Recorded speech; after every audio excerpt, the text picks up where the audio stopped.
Sup, my name is Ryu for the Yugioh Council. Welcome to Coffee Time, your Monday morning discussion video released in the evening because we can grab that mojo. Grab that mojo cup of goodness, and let's get this underway, yo! So, throughout this video, I'm going to be posting up pictures of Gold Series 3, basically everything in the set while I run down it.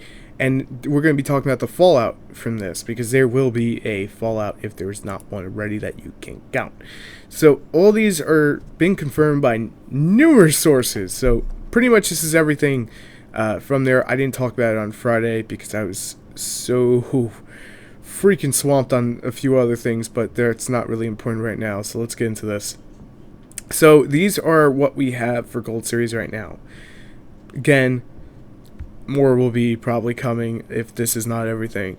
Abyss Dweller, Mallow Branch of the Burning Abyss, Arcanite Magician, Archvenus Centric, Bahamut Shark, which I always say wrong, Black Horn of Heaven, Black Rose Dragon, Blazing Mirror Force, Breakthrough Skill, and you guys ready? Beatrice, Lady of the Eternal. For those of you who don't know, that's the rank 6 Burning Abyss that is fucking level chain on crack. Thanks, Konami, for importing one of the most it's gonna make the deck so much better. Pretty much all the Burning Abyss here. Mallow Branch of the Burning Abyss. I think I said Mallow Branch twice. One is Alk, and then the other is Kagna. Castell's getting a reprint here. Chimera Tech Fortress Dragon, which I said numerous times should have gotten reprinted. Sir Mallow Branch of the Burning Abyss. Pallades, that's Constellar. Constellar M7. Daigasso Emerald, good reprint, be good. Dante, Traveler of the Burning Abyss. Dante, Pilgrim of the Burning Abyss. Dark Mirror Force, which again doesn't really make that much sense to me. Probably just because it's so freaking outdated when it comes to printing. It needed the updated text. Deep Dark Trap Hole. King of Heavy Industry. Just make sure I say that right. It's like, it starts with a D. It'll be on screen. Draco Overlord Vector Pendulum. Draco Face Off. Dragonich Mallow Branch of the Burning Abyss. Mercy Teleport. Evil Swarm Ouroboros Fairy Wind. Farfar of the Mallow Branch of the Burning Abyss again. Firehand and Ice Hand. I'm going to mention both because we're going down the list in alphabetical order. Fire Lake of the Burning Abyss, Galaxy Cyclone, Gaga Cowboy, Ghost Ogre and Snow Rabbit, Graph, Mallow Branch of the Burning Abyss, Grand Horn of Heaven, Ice Hand, which I mentioned twice, Igniter Promance, the Blasting Drago Slayer, Cosmo Dark Destroyer, Cosmo Darkfire, Cosmo Farm Girl, Cosmo Forerunner, Cosmo Good Witch, Cosmo Light Sword, Cosmo Slip Rider, Cosmo Strawman. The fuck? Cosmo Town, Cosmo Wicked Witch. That's a lot of fucking Cosmos in here. Little Bitch, Mallow Branch of the Burning Abyss, Lightning Chidori, Hallelujah, Lightning Chidori. My budget players out there, Konami, who's been listening. Magispectre Paladin, the Ascending Draco Slayer, Match Change 2, Maxi, Mistaken Arrest, Naruto, the Moral Leader, Oh, Magician Love, Giant Hand, Big Eye, Volcasaurus, Key Beetle. Again, that's like the third fucking Key Beetle reprint. Radiant Mirror Force, Reasoning, Red Eyes Flare Metal.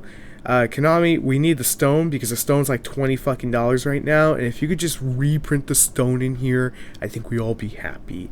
Removing Brainwashing, Rubik's, Scarm, Shared Ride, Shattering Arrow, Satellar Constellar Diamond, Storming Mirror Forest, Terminus of the Burning Abyss, Monarch Storm 4th, Time Space Trap Hole, Treacherous Void, Virgil, the Rockstar, the Burning Abyss, and Vector Pendulum, the Draco Overlord.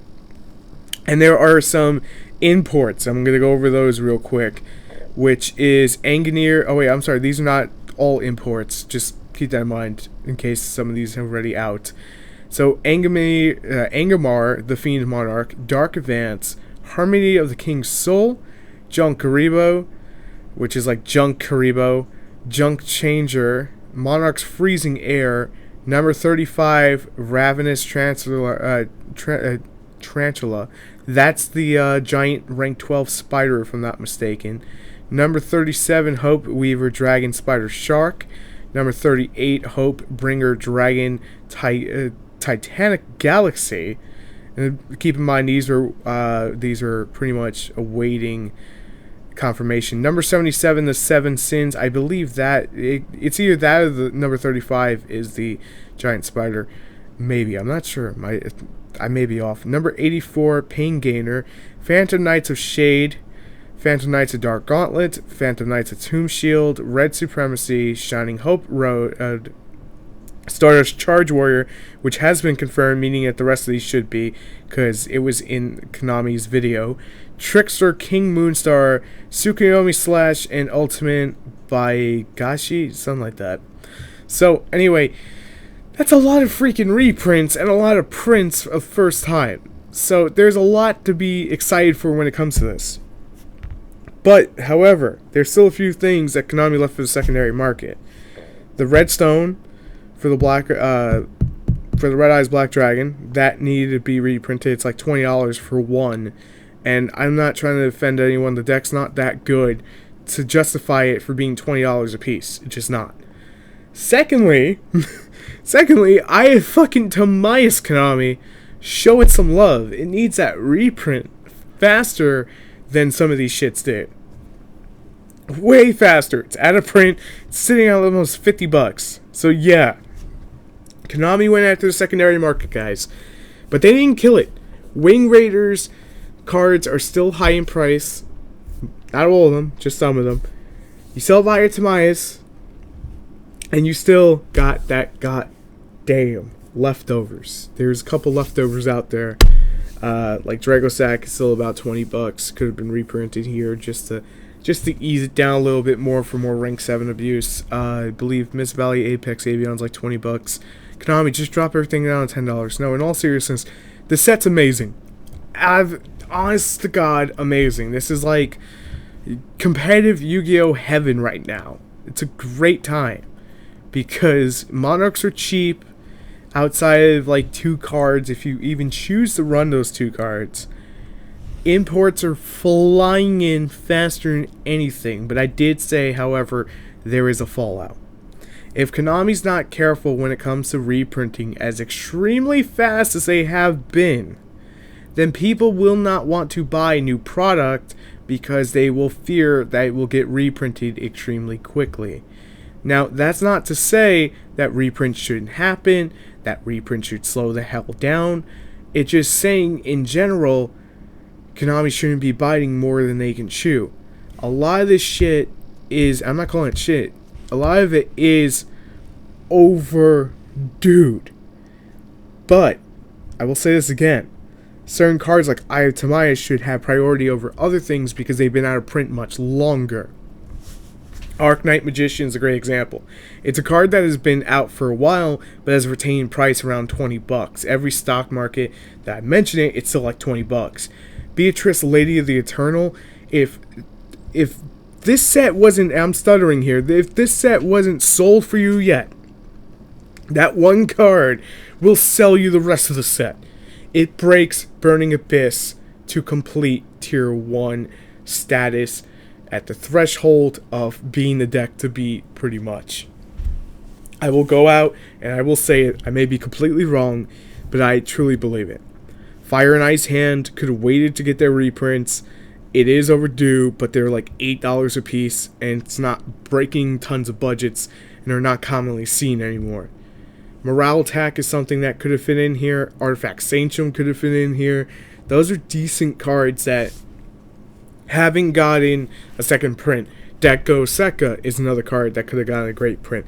But, once again, you don't want to kill the secondary market too fast. You don't want to make everyone ditch their shit extremely quickly. There's a reason they come to Yu-Gi-Oh!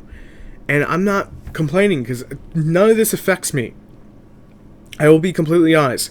None of this, by any means, affects me in any which way of how I handle my business or how I make money. It doesn't. Just so that's out there. It just doesn't. But a lot of people are going to feel very, very cautious about any card that goes over $40. And yes, it is your choice at the end of the day. But this is one of the best reprint sets we have ever seen in just Yu-Gi-Oh history. This is one of the best. But there is that fallout that I mentioned. You don't want to make your players so goddamn scared to buy new product because of reprints. Because what's going to happen then, they're not buying product. Okay, let's give them a reason to buy product. Here's uber broken shit, more broken than Dragon Rulers, more broken than Chaos, more broken than Teledad. And for those of you who didn't catch it, I went over some of the most powerful decks ever for their formats. Wasn't just singling out the newest, hottest, greatest thing. I was just saying, for those generations, those are some of the best decks. But Konami is being extremely generous right now. Is it because of Kojima? Kojima! No, all jokes aside. Mermail stuff is still not reprinted, and that is something that needs it, just like Burning Abyss did. That is something I could have fit in here that could have and should have taken the place of Cosmos. Now, for everyone who's probably going to jump down my throat and say, well, this is the only way I can get Cosmos, I respect it. I'm not trying to say that you're wrong for wanting to play Cosmos finally. The cards shouldn't have been as high as they were in the first fucking place. I will always say that. But mermails are something that have been meta relevant ever since they were released. So they would have made perfect sense here to get reprinted. And I'm kind of suspicious on why Konami didn't reprint them and say, here's a cross-platform kind of thing. Well, you see, you take your Atlantean princes, and then we're going to reprint these mermails. You're going to buy Breakers of Shadow. You're going to get those princes. You're going to come over to Gold Series, and we're going to hook your ass up with those mermails. And when we hook you up with mermails, you're going to go from there. And you're going to go, and you're going to play mermails. It just doesn't make sense to me, because it's so many times they've done that. Maybe they're trying to break that pattern like Pokemon's trying to break its patterns. Who knows? But to me, I wouldn't want to invest in anything over $40 anymore, because it just seems. Oh, and Cyber Dragon Infinity is also still like 30 something, close to 40. So there are still cards on the secondary market that will always go, for more. Secondary market's not dead. Let's get that out there. Let's make that known. It's not dead. Secondary market's still much alive. Everyone can still make bank, or you could just go over the Pokemon TCG and make bank. $100 per box, you'll make your money back pretty quick. Just all jokes aside, partial jokes anyway, Yu-Gi-Oh's not dying just yet. Let's be honest with each other, it's not.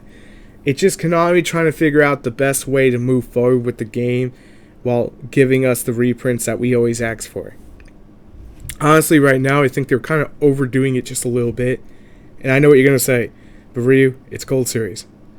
What in the set would you probably sit down and say, well, this shouldn't be here yet, besides the Cosmos? To be completely honest, there's really not much outside of the Cosmos that is not in reprint season. And even the Cosmos fall in reprint season because they're in the 6-month gateway. And I just turned on my Xbox by bumping it, so my apologies for making you hear that. Emergency Teleport's one of those things that I see everyone in my comment section. I see everyone in the community always talk about, when the hell is this fucking card going to be cheap? And I've been saying it since day one. This shit needs to get reprinted 3 fucking times as a common, like number 66 has been reprinted 3 fucking times to get the price to stay down. Whether it be Cosmos or not, that bitch needs to learn to stay down. Just needs to happen. Daigasawa Morel, it's something that has been extremely good. But again, you need the reprint because you can't really count Battle Pack as a reprint. Dante is just an extremely good card and an extremely good deck. Archfiend-centric, 6-month period. Hello! It's okay. Beatrice being the most surprised what the fuck of the year. But like I said, outside of just the Cosmos stuff, and again, I don't play Cosmos, so I'm not affected, there's really not much that you can complain about that got hit by the secondary market. So the secondary market's not dead. You still have Ayatomize, you still have those money cards. There's still money cards. There's not as many, but they will be more. You bet your fucking ass there'll be more. If anyone tells you otherwise, they're just being ignorant and don't want to admit the truth. And I know that may sound like I'm coming off as a dick, but I'm just being straightforward with each and every one of you. I'm not going to sugarcoat it. The secondary market will live. People will still go on about their business. And for everyone who's holding on to these cards, we should rewind the clock and think back to when we had that 6-month period of, oh yeah, after 6 months, reprint season, door is open. We kind of got used to this. This isn't getting reprinted until Megatins. Well, Konami just gave us we're shaking it back up to the way it used to be. You gotta kind of think of it from that aspect. But you guys let me know. Are you excited for this Gold Series?